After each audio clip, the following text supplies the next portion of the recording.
전국에서, 해외에서 CJDN 방송을 애청하고 계신 여러분 진심으로 감사드립니다.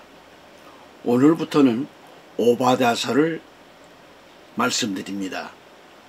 오바댜서 1장 1절로 4절 말씀을 제가 봉독해 드립니다. 오바댜의 환상이라. 주 하나님께서 에돔에 관하여 이같이 말씀하시나니 우리가 주로부터 온 한 소식을 들은 것이며 한 대사가 이방 가운데 보냄을 받아 너희는 일어나라. 우리가 그녀를 대적하여 이에 일어나 싸우자 하는 것이라. 보라, 내가 너를 이방 가운데 작게 만들었더니 내가 크게 멸시를 받는도다. 내 마음의 교만이 너를 속였도다. 바위 틈에 거하는 네가 내 처소가 높음으로 마음속으로 말하기를 누가 나를 땅으로 끌어내리겠는가 하는도다. 비록 네가 독수리처럼 내 자신을 높이고 별들 가운데 둥지를 틀지라도 거기서 내가 너를 끌어내리리라. 주가 말하노라. 아멘. 오바댜는 하나님이 에돔의 죄가 무엇인가를 지적하고 에돔을 멸망시키겠다고 하는 예언한 그런 단 한 장의 묵시록입니다. 한 장의 묵시록. 에돔은 에서의 후손들입니다. 그래서 이 에돔족들은 하나님의 자손들을 대적하며 괴롭힌 그런 대표적인 족속들이죠. 그들은 높은 산지에 살고 있어서 어떤 공격도 막아낼 수 있는 천혜 요새라고 그런 곳에서 살았습니다. 아주 자만했습니다. 하지만 하나님의 은혜 없이는 어떤 지혜와 힘과 용맹도 무용지물이 되고 마는 거죠.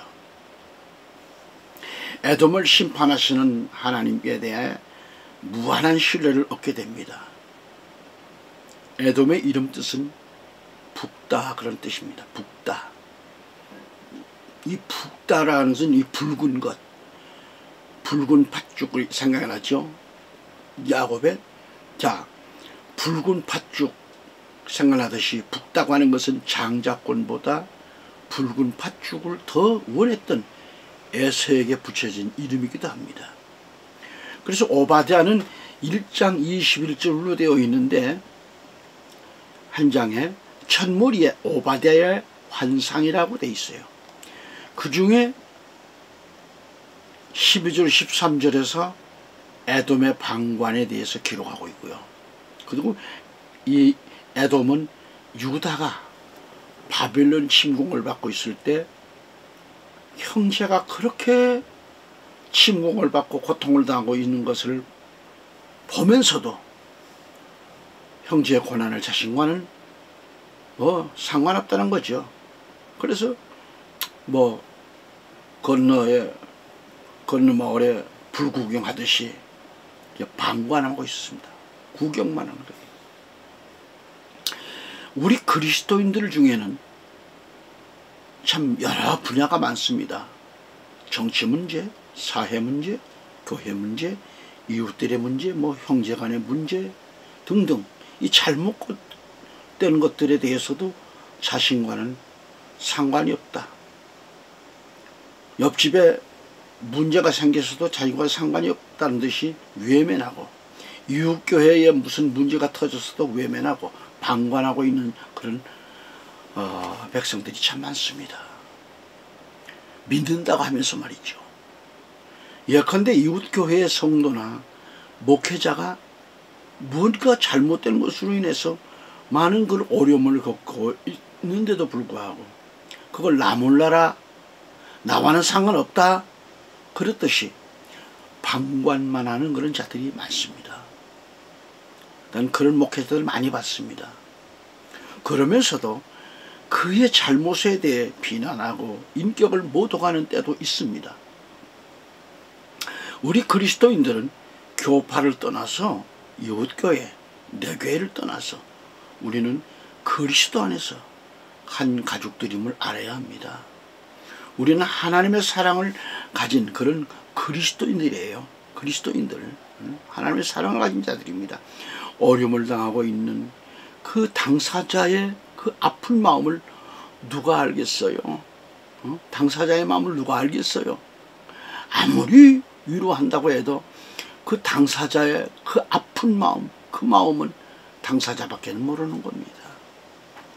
그래서 어려움을 그런 당한 사람을 만나거나 또 찾아가서 그들을 위로해주고 따뜻한 밥 한 끼라도 대접해 드리는 것도 그 아픈 상처, 그 아픈 마음을 위로하게 될 겁니다. 그러나 우리 그리스도인들 중에는 이러한 일에 너무 방관하고 있어요. 이 땅의 그리스도인들은 다 하나님 안에서 한 형제 아니겠어요? 가족들입니다. 섬기고 있는 교회이건 이웃교회이건 우리는 다 주 안에서 다 한 가족들인 거예요. 그런데 어려움을 겪고 있는 그런 이웃에게 위로해 주지는 못하고 비판의 마음을 품고 있다고 하는 것은 너무도 잘못된 신앙관이죠.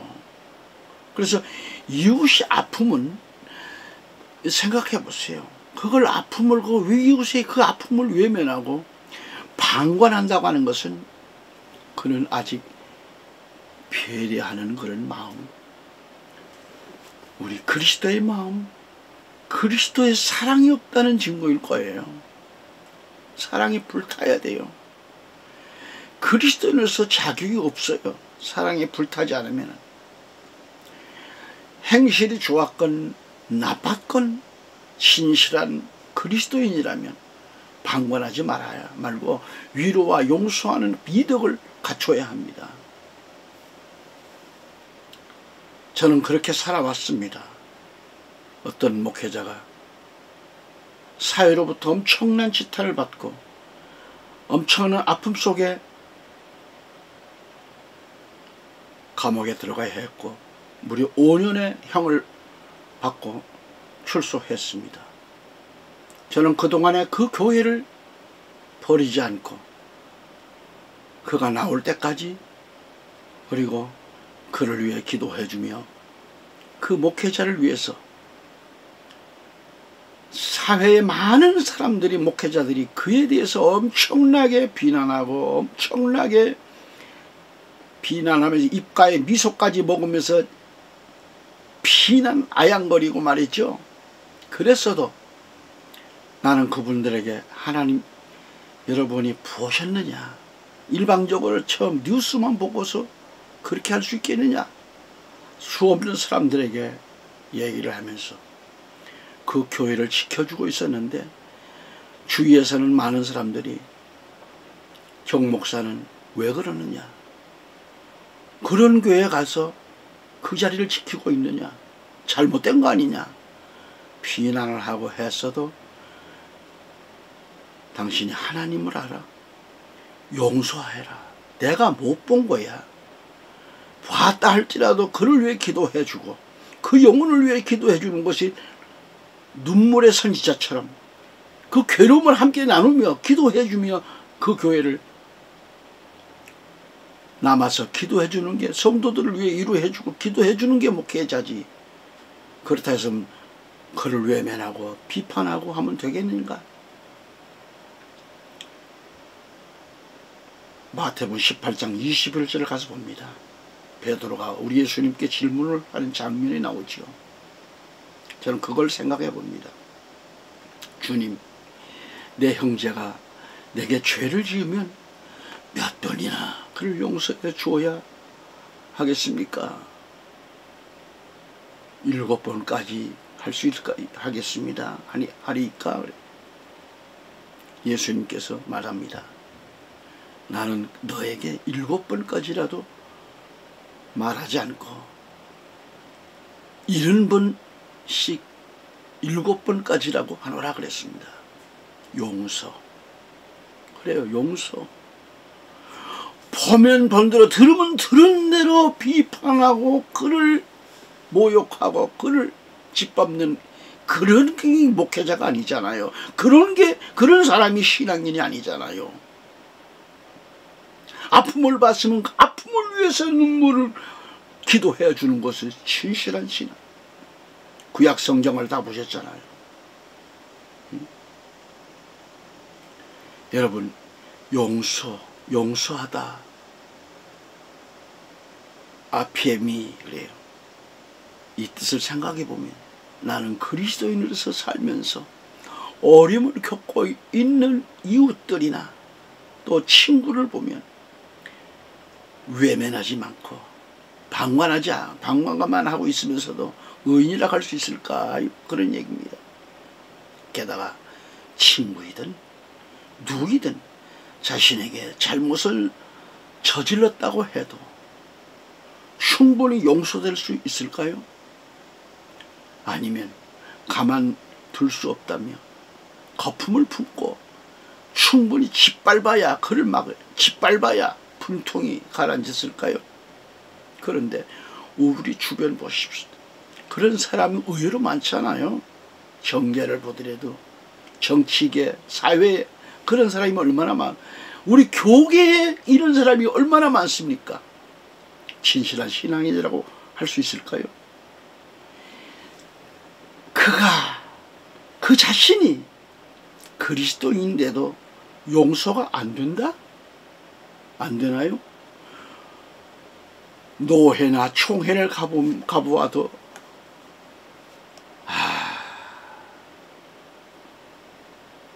참으로 그런 사람들이 많습니다.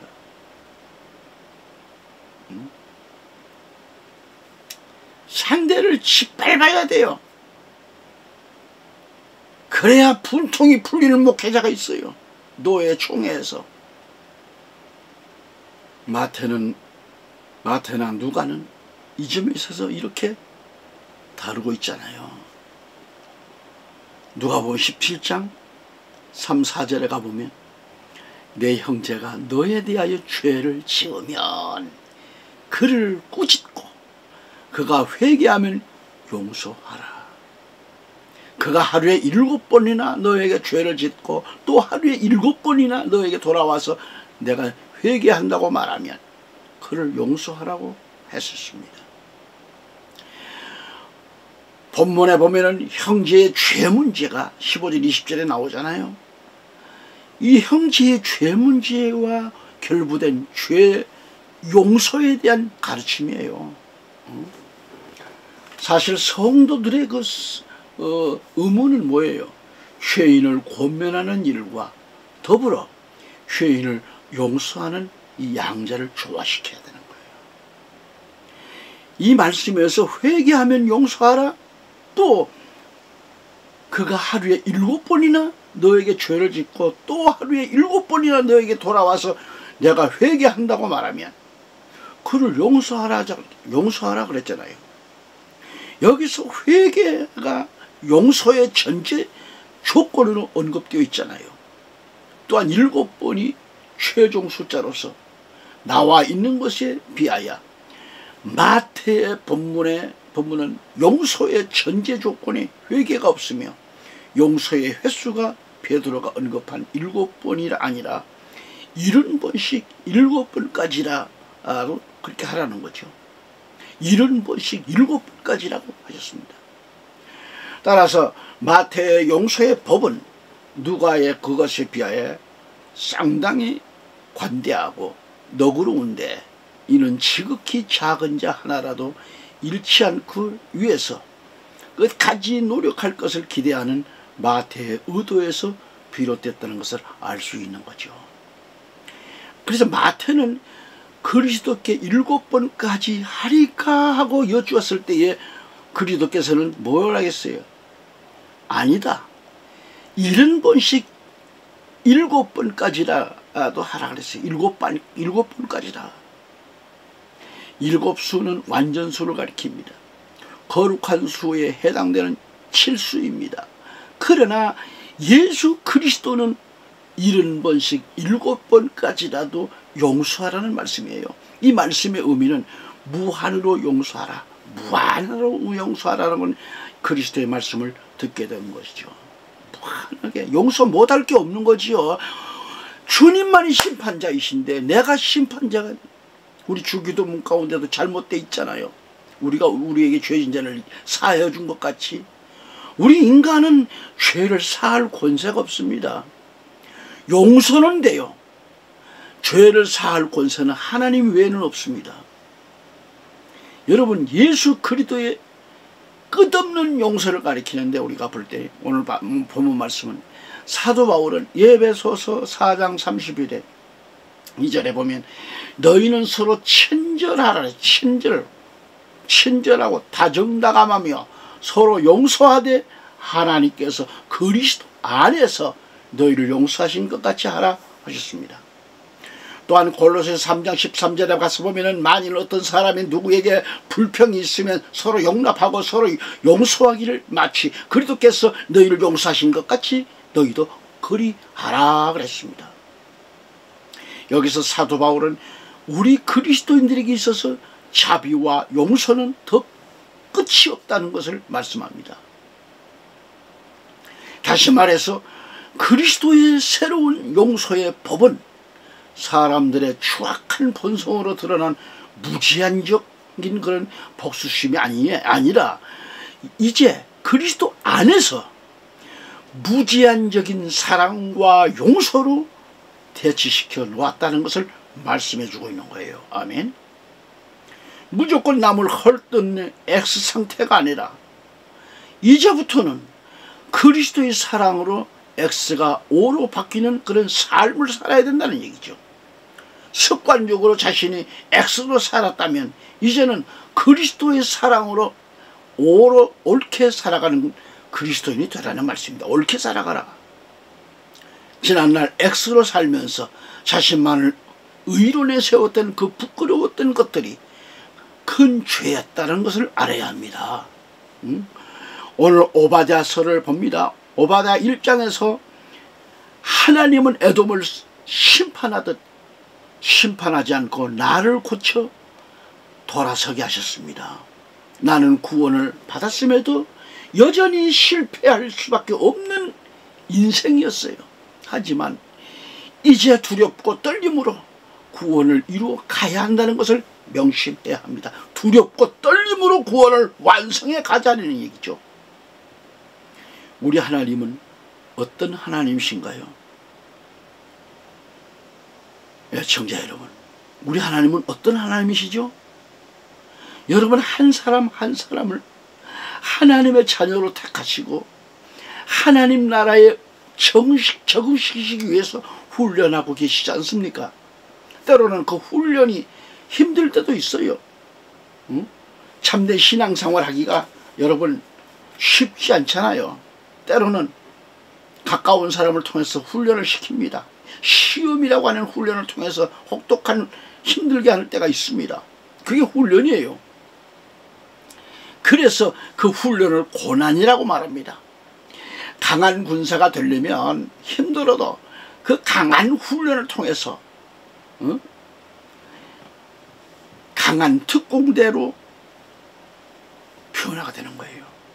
강한 그리스도인이 되기 위해서는 때로는 힘든 과정을 겪을 때도 있어요. 그래서 성경은 고난받는 것이 유익이라고 했습니다.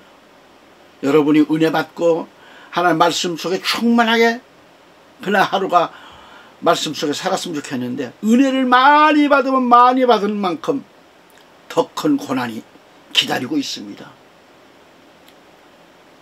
기도드리고 충만해서 찬송을 부르고 흥하고 오고 있는데 더 큰 고난은, 더 큰 역사는 앞에서 기다리고 있습니다.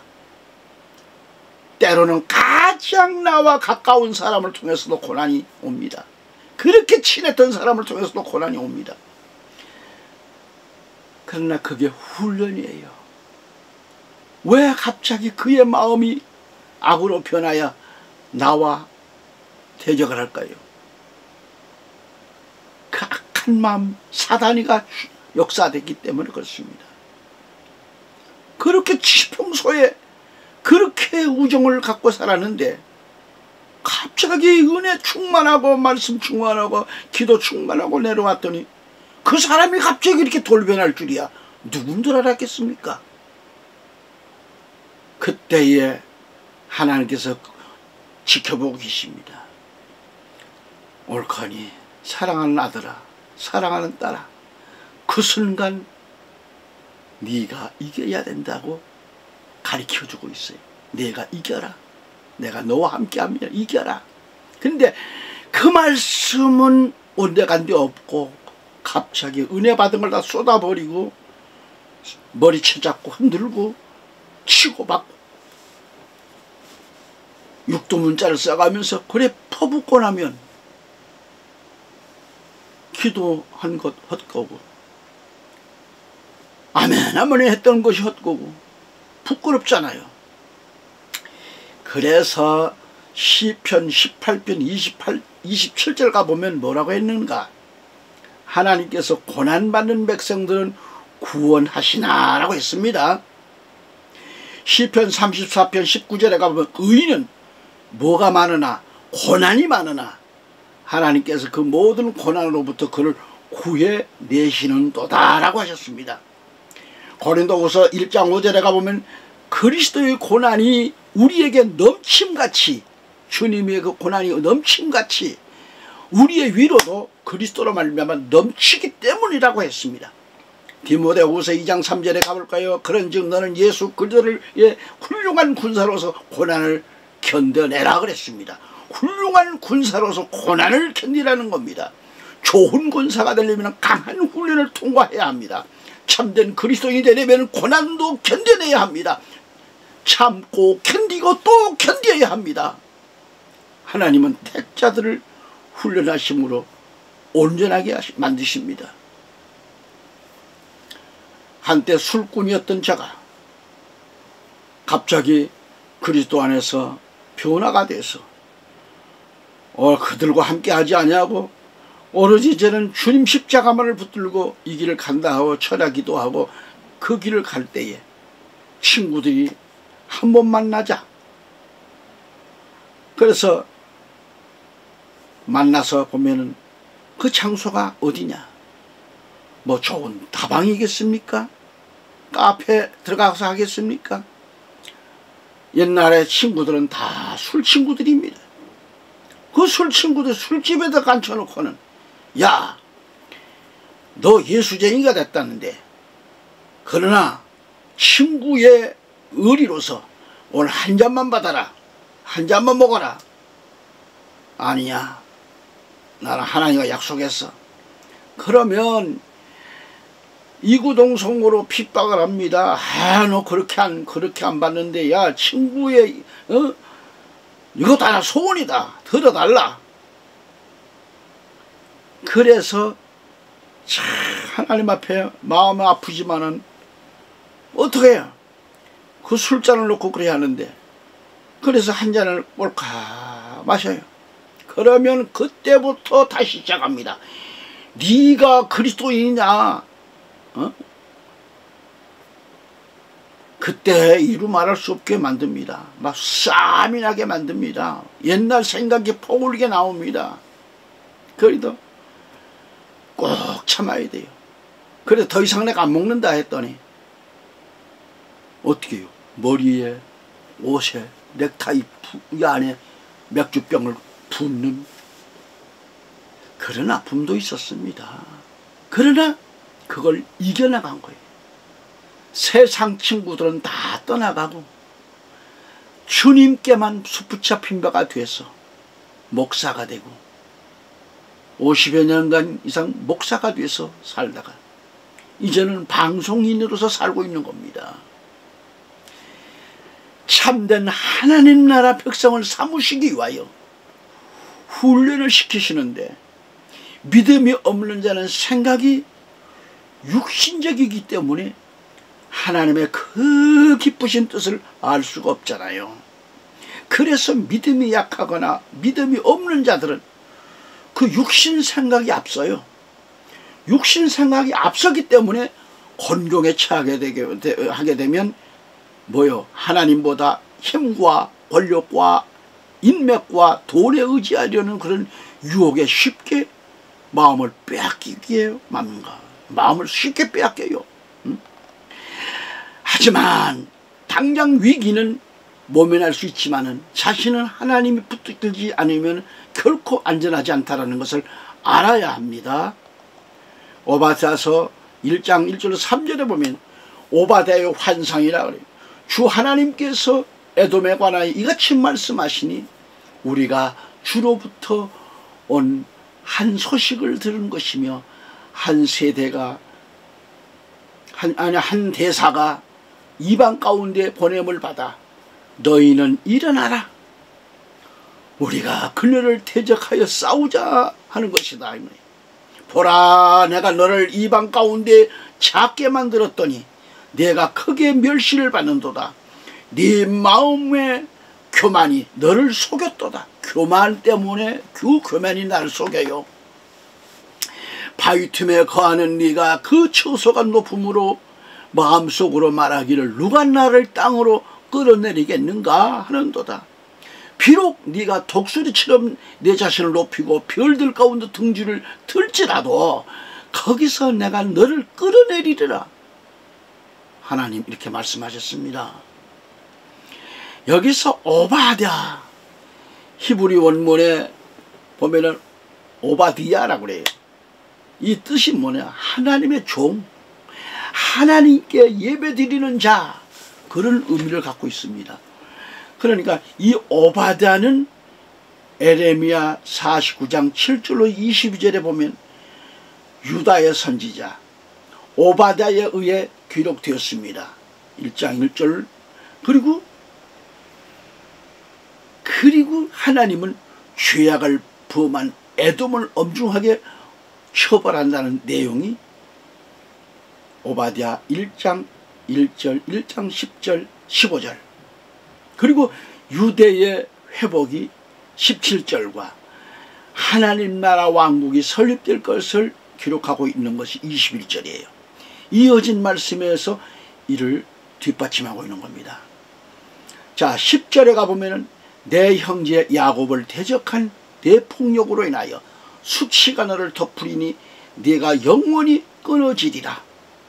주의 날이 모든 이방 위에 가까우니 네가 행했던 대로 네게 행해지리라. 내 보응이 네 자신의 머리로 돌아가리라. 그러나 시온산 위에 구원이 있으리니 거룩함이 있을 것이요 야곱의 집은 그들의 소유를 차지하리라. 야곱의 집은 불이 되고 요셉의 집은 불꽃이 되며 에서의 집은 짚이 되리라. 그들이 그들에게 불을 붙여 그들을 삼키리니 에서의 집에는 남는 것이 없으리라. 이는 주가 그것을 말하였음이라 라고 하셨습니다. 열왕기상 22장 19절로 22절 가서 말씀 보면은 미카야가 말합니다. 미카야가 말하기를 그러므로 왕은 주의 말씀을 들으소서. 내가 보니 주께서 그의 보좌에 앉아 계시고 하늘의 모든 군대가 그의 오른편과 왼편에 서 있는데 주께서 말씀하시기를 누가 아합을 설득시켜 그로 라못길르앗에 올라가서 쓰러지게 할 것인가 하시니 한편은 이렇게 말하고 다른 편은 저렇게 말하였는데 21절에 가면 한 영이 나와 주 앞에 서서 말하기를 내가 그를 설득시키겠나이다 하자 주께서 그에게 말씀하시기를 어떻게 하겠느냐, 어떻게 설득시키겠느냐 하시니까 그가 말하기를 내가 나가서 거짓말하는 영이 되어 그의 모든 선지자들의 입에 있겠나이다 하므로 주께서 말씀하시기를 내가 그를 설득하여 이루라. 나가서 그렇게 하라. 그렇게 허락을 하셨습니다. 미카야는 이때 400명의 선지자들의 전쟁 낙관론을 거짓말하는 영, 이 셰케르 루아흐의 그 말이라고 아합에게 그렇게 알려줬습니다. 그러니까 미카야는 이 사실을 하나님의 계시에 의하여 알았다. 곧 거짓말하는 영의 역사가 하나님의 관할 아래서 일어난다는 것을 알았습니다. 그래서 특별히 하나님께서 그의 보좌에 앉아 계시고 하늘의 모든 군대가 그의 오른편과 왼편에 서 있는데 그랬어요. 서 있다 그랬어요. 하나님께서 보좌에 앉아 계시고 하셨는데 보좌라는 건 뭐죠? 보좌. 통치하시며 관할하시는 자리를 가리킵니다. 예? 왕자. 그러니까 여기서 보신 대로 하나님께서는 저런 거짓말하는 영까지도 이용하실지만 하고 계시지만 하나님은 이용당하시지 않는다는 거지.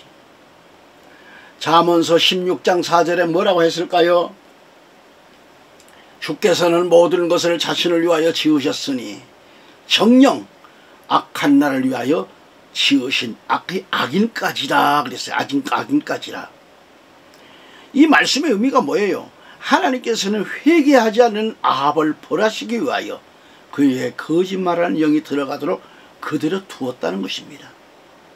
그렇다고 해서 하나님께서 거짓말을 조장시키신 것인가? 그건 아니죠.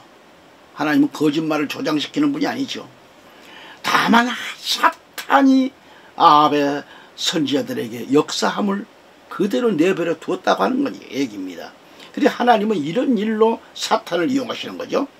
열왕기하 22장 19절에 가보면 하늘의 모든 군대가 그의 오른편과 왼편에 서 있는데 라고 그랬어요.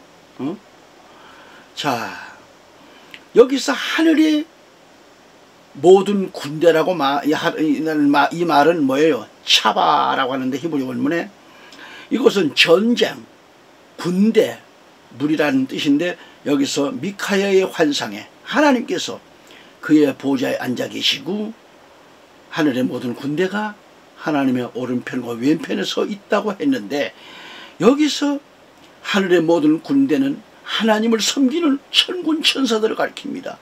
천군 천사들이 하나님을 그 보좌 오른편과 왼편에서 모시고 서 있다는 말입니다. 우리 그리스도인들은 성경에 이와 같은 천군 천사들의 존재 모습들에서 영적으로 제재되지 않는 겁니다.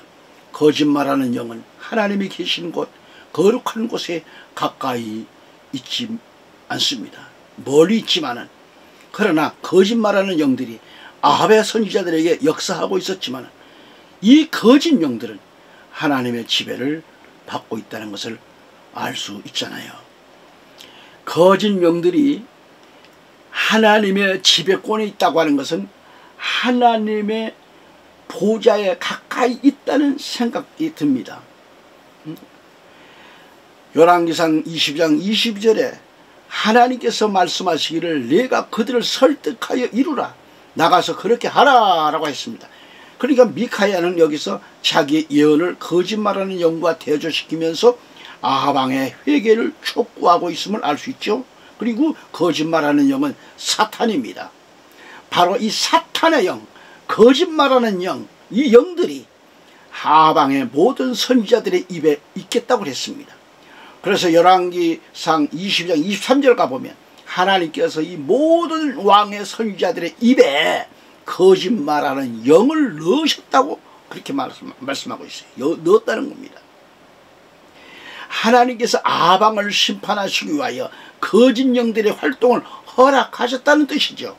그렇지만 하나님을 거짓 영들의 원인자나 방치자로 그렇게 오해해서는 안 됩니다. 한 국가의 지도자도 거짓 영이 들어가면 자연스럽게 거짓말을 하게 됩니다. 관료들에게도 거짓 영들이 들어가면 거짓을 유포하고 지도자도 속이고 죽일 수 있어요. 아합 왕의 선지자들처럼 될 수 있습니다. 23절에 보면 그러므로 이제 보소서, 주께서 이 모든 왕의 원수 선지자들의 입에 거짓말하는 영을 넣으셨고 또 주께서 왕에게 재앙을 말씀하셨나이다 라고 되어 있습니다. 뿐만 아니라 24절에 가보면은 그러나 크나아나의 아들 시드키야가 가까이 가서 미카야의 뺨을 치며 말하기를 주의 영이 나로부터 어디로 가서 네게 말씀하시더냐 하니 미카야가 말하기를 보라 내가 숨으려고 골방에 들어가는 그날에 내가 알게 되리라 하더라 그랬습니다. 여기서 선지자 시드기야는 치드키야 그렇게 원문 발음이 나옵니다. 치드키야로. 근데 거짓 선지자인데 참 선지자인 미카의 뺨을 쳤다고 했습니다. 이처럼 거짓 선지자들은 진리를 믿지 않을 뿐 아니라 불의를 뜻하는 거지요. 불의를 뜻하는 겁니다. 그래서 사도 바울은 데살로니가후서 2장 10절로 12절에 가서 보면 멸망하는 자들 안에 있는 모든 불의의 속임수로 오는 것이니 이는 그들이 진리의 사랑을 받아들이지 아니하여 구원을 받지 못하였기 때문이라. 이로 인하여 하나님께서 그들에게 미혹의 역사를 보내시어 거짓말을 믿게 하시면 진리를 믿지 않고 불의를 좋아하는 모든 자로 심판을 받게 하려 하심이라 라고 되어 있습니다. 거짓 영이 들어가면 쉽게 악하고 불의한 일을 하게 되는 거죠. 하지만 참 선지자는 참된 영역을 따라 사역하면서 핍박받을지언정 남들을 핍박하지 않습니다. 그래서 주의 영이 나로부터 어디로 가서 내게 말씀하시더냐라고 되어 있습니다. 이렇게 된 것은 이 시드키야의 그 영적 무지에서 되어진 일입니다. 바로 이 치드키야라는 여호와께서는 의로우시다라는 의미를 갖고 있는데 그러한 치드키야는 거짓말하는 영의 감동 안에 있었습니다. 자신의 마음 아닌 다른 영의 충동을 느끼고 있었어요. 그래서 치드키야는 거짓말하는 영을 하나님의 영으로 속았기 때문에 자기의 예언과 달리 예언한 미카야에 대해서 도리어 참된 영감을 받지 못했다고 공박한 것이죠. 자, 25절에 가보면 치드키야가 말하기를 보라 네가 숨으려고 골방에 들어간 그날에 네가 알게 되리라고 하셨는데 여기서 미카야는 히브리어 보면 미카예우인데 그의 예언과 같이 이스라엘이 패전하는 때에 치드키야는 미카야가 받은 영감의 유래가 자기의 것과 다름을 깨닫게 되리라는 뜻입니다. 26절 27절 열왕기상 말입니다. 22장 이에 이스라엘 왕이 말하기를 미카야를 잡아 성령의 통치자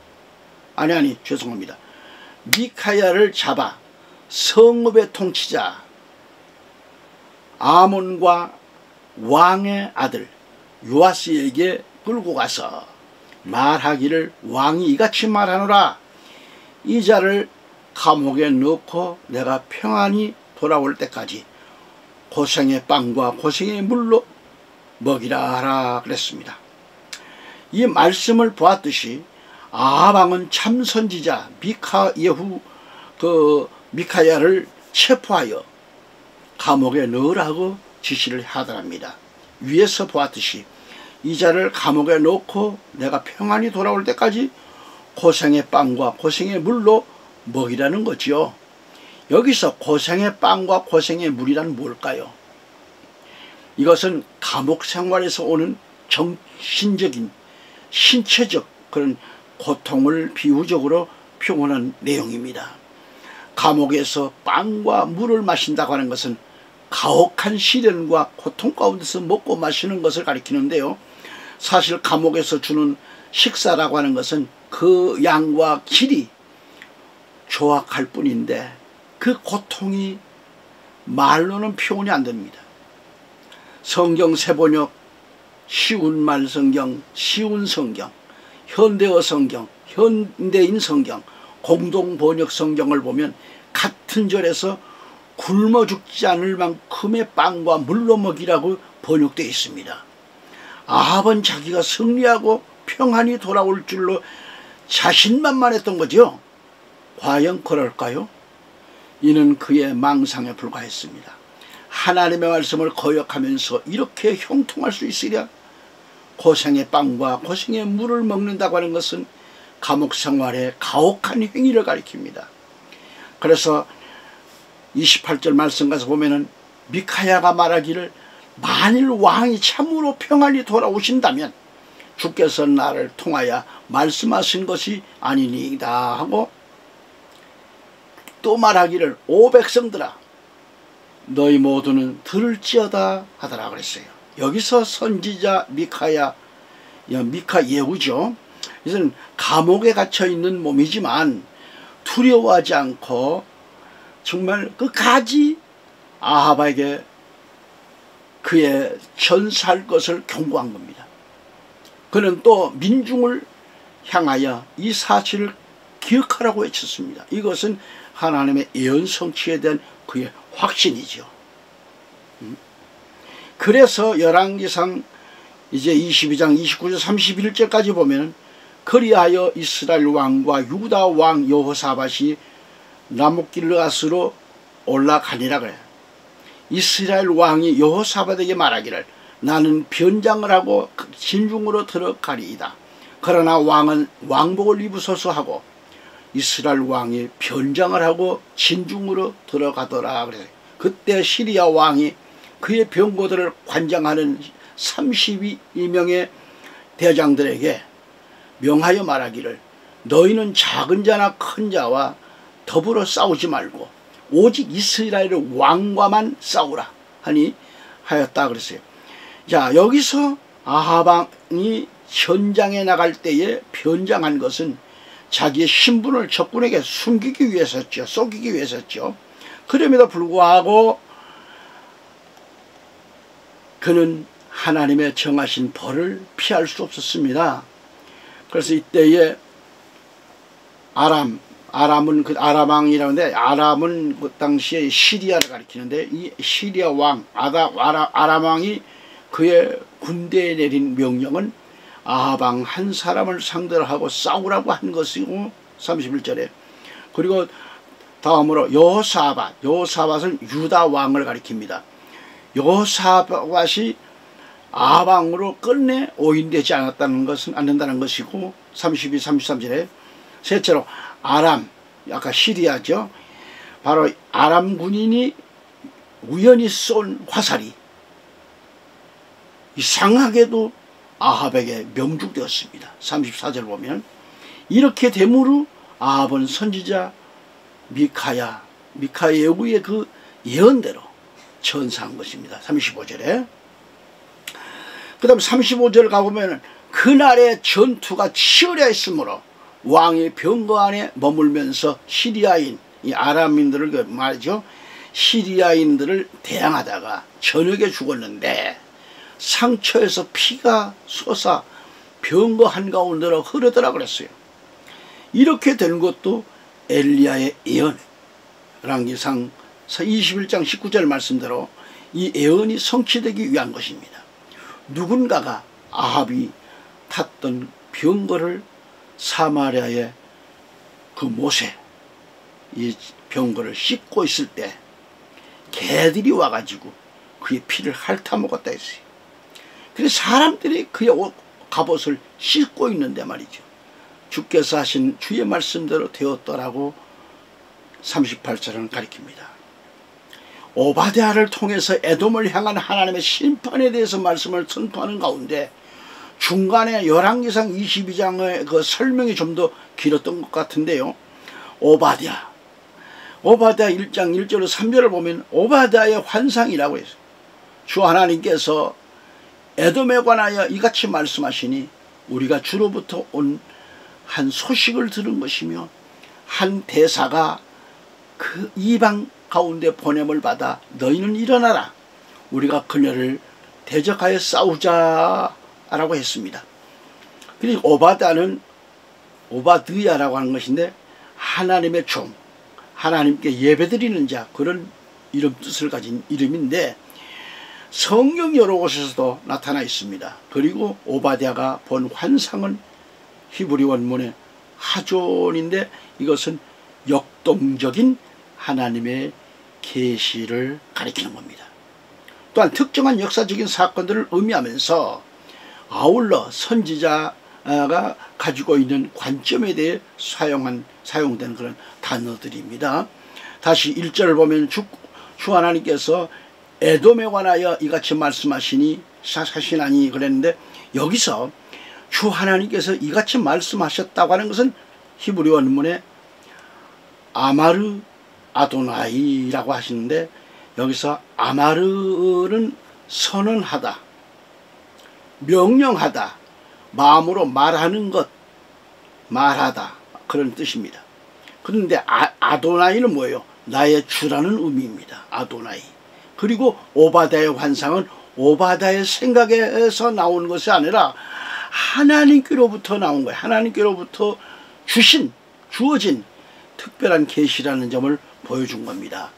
또한 히브리 원문의 아마르, 아도나이에서 아마르는 일반적인 대화이면서 하나님의 창조적인 말씀에 대해서 사용되었던 것을 알 수 있습니다.